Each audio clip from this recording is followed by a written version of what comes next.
I moved here from California, and when I moved here, I got here 3 days before school was starting. The school that I was in California, they kind of forced Christianity on people. If you weren't a Christian, you couldn't go to the school. If you messed up, you could get kicked out of the school. So people would always hide their mistakes and just sneak around and do things that they weren't supposed to be doing. I just didn't get along with very many people. I didn't have a lot of friends, and I was picked on a little bit, so my view on Christian schools was that kids were going to be mean to me all the time, and they could get away with it because everyone thought that Christian kids were perfect. When I met with Jared and Dave in the fishbowl, I pushed my chair all the way back to the corner, and I was very uncomfortable.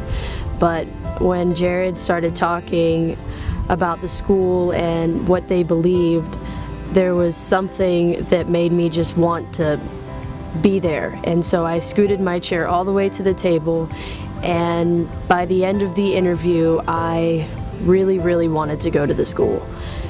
I could tell that they were really passionate about their job and that they really did enjoy doing what they do and that they loved all the students. And I haven't had very many teachers who actually loved and cared for their students that much, so I thought that I knew right then that the school was going to be different from any other school and that I was going to be happy. She came into the fishbowl, she had a snapback hat on, and she slid her chair back into the corner, kind of had her hat pulled down, her arms crossed, and she really couldn't look like she wanted to be there less. So Dave and I were talking with her mom, and as we talked, I watched her begin to slowly slide her chair forwards, bring it up to the table.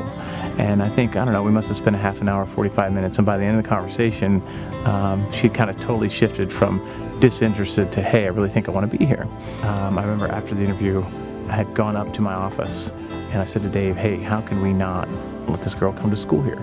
And Dave agreed. And so we tracked him down, told her to pack her bags. She's going to Extreme Grace tomorrow.